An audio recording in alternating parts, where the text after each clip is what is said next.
Europe 1, 7h44. Pour la première fois ce week-end, la famille de Claude Dany, le premier homme à avoir vécu avec un cœur artificiel, a parlé. Aujourd'hui, on s'interroge sur la fiabilité de ce cœur. Thomas, vous recevez tout de suite le docteur Philippe Pouletti, le cofondateur de la société Carmat, celle qui a fabriqué ce cœur. Bonjour Philippe Pouletti. Bonjour. C'est donc le cœur, votre cœur artificiel qui a lâché. C'est pour ça que Claude Dany est mort 74 jours après sa greffe? Alors, vous savez, quand vous m'aviez reçu en décembre, 3 jours après la première implantation, j'étais resté très prudent. Aujourd'hui, je peux vous dire que je suis très optimiste sur le futur du cœur artificiel. Louis Washkansky, première transplantation cardiaque dans le monde, 18 jours de survie.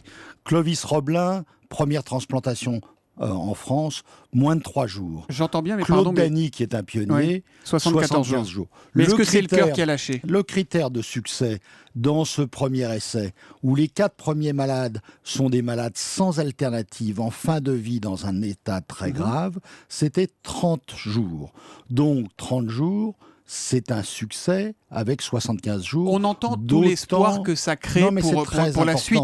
Mais est-ce que... Pardon, mais il y a une polémique. Oui, Philippe Pouletti, mais la simplification, elle vient peut-être aussi du professeur Alain Carpentier, qui hier a dit clairement dans le JDD, il y a eu un court-circuit, et c'est ce court-circuit qui a provoqué l'interruption brutale de la machine. J'y viens. Disons que le journaliste a transcrit court-circuit, ce qui ne veut strictement rien dire en la matière. C'est pas un train électrique, c'est pas un fer à repasser. La prothèse Carmat, c'est un outil complexe qui est en relation avec le système vasculaire du malade, le circuit d'alimentation, la console externe de surveillance et le circuit d'alimentation de la console. Donc, toute simplification excessive est fausse. Mais ce qu'on a appris aujourd'hui, c'est que le cœur peut être implanté. Il a battu 7 millions de fois, pompé 600 000 litres de sang, et ce malade en état grave est malheureusement décédé. Est-ce que c'est le cœur artificiel? Répondez, qui a lâché, oui ou non? Mais aujourd'hui, nous ne savons pas quelle est la cause, et j'insiste là-dessus. Les dizaines d'ingénieurs de Carmat extrêmement compétents, et leurs sous-traitants, et les cliniciens font une analyse approfondie, comme il se doit dans un essai clinique comme celui-là, avant de passer à la prochaine implantation des malades qui sont en recrutement. Ça, on ne sait pas encore. Elle sera faite lorsque les malades en évaluation seront sélectionnés et lorsqu'on aura compris peut-être ce qui est vraiment arrivé ont fini l'analyse. À Claude Dany. L'analyse, elle sera finie d'ici quelques semaines.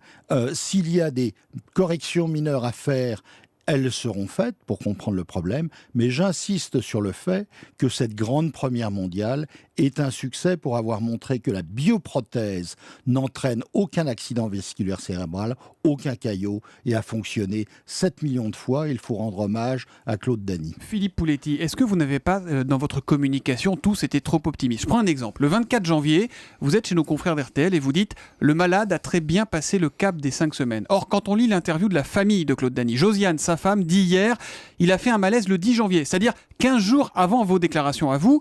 Après, ça a été la dégringolade, il n'est jamais sorti de réanimation. Alors quoi, vous racontiez des histoires fin janvier? Non, pas du tout. Je laisserai aux cliniciens qui s'occupent de Claude Dany le soin de commenter. Mais il faut vous rendre compte qu'un malade qui va subir à 75 ans une implantation d'un cœur artificiel ou qui subirait jamais après 65 ans une transplantation cardiaque, c'est une opération majeure. Non mais ça, on est avec des d'accord. suites chirurgicales. Vous l'aviez dit quand vous étiez venu la première fois, Philippe Pouletti. Absolument. Donc, vu par la famille, c'est toujours une période effectivement difficile. Le milieu de la réanimation, que ce soit en chirurgie cardiaque, en neurochirurgie, en réanimation après un traumatisme, c'est très lourd à vivre pour une famille. Ils n'ont pas inventé, ils étaient informés par les médecins que l'état de santé de Claude Dany se dégradait. Il y a un communiqué du 18 février de l'hôpital Pompidou qui dit « Le malade n'avait plus d'assistance respiratoire continue, il se soumet volontiers aux exercices de rééducation physique qui lui permettent d'augmenter progressivement son périmètre de marche. » Donc on se dit quand même là, ça va bien pour lui, objectivement, honnêtement, quand vous voyez ce communiqué. Je n'ai aucune raison de mettre en doute le communiqué de l'hôpital Georges Pompidou qui était totalement véridique. Sauf que la famille nous dit qu'à ce moment-là, il est au bord du gouffre. Non, mais ça veut dire qu'il y a des hauts et des bas, des améliorations, des complications, des traitements adéquats. C'est ça, un suivi post-chirurgical très lourd. Est-ce qu'à un moment, Philippe Pouletti, le business n'a pas pris le dessus sur le médical?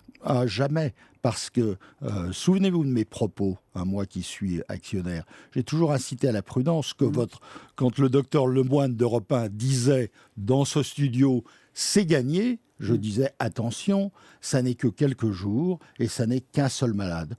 Donc nous avons l'habitude de développement de dispositifs médicaux, c'est ça l'innovation, c'est là ça la recherche et développement, c'est pas à pas, c'est un premier succès de démonstration de fonctionnement de la prothèse.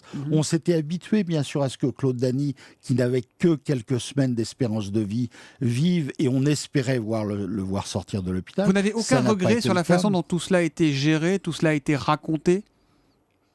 Écoutez, peut-être que moins de communication aurait été souhaitable, mais la presse s'est aussi emballée, vous savez. Il y a eu un communiqué, la presse s'est emballée.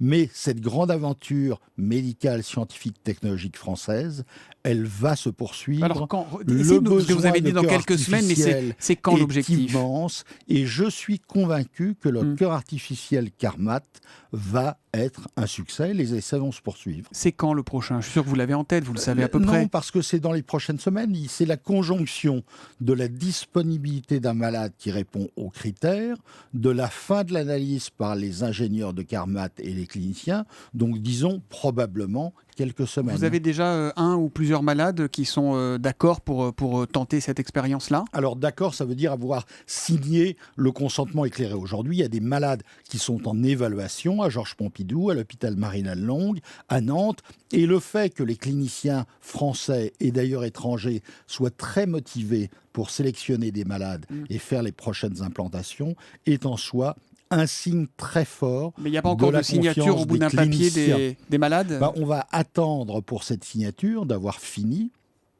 l'analyse des données qui permettent de comprendre ce qui s'est passé. Vous retravaillerez avec le professeur Carpentier qui, alors peut-être que ses propos ont été déformés, mais... On travaille tout le temps avec le professeur Carpentier, qui est un visionnaire, un génie, et qui a su concevoir, il y a 25 ans, un cœur bioprothétique qui mimait le cœur humain normal. Mais bien sûr, Carmat et ses dizaines d'ingénieurs ont été essentiels à ce succès. Bon, ce qu'on retient ce matin, c'est que les essais se poursuivent.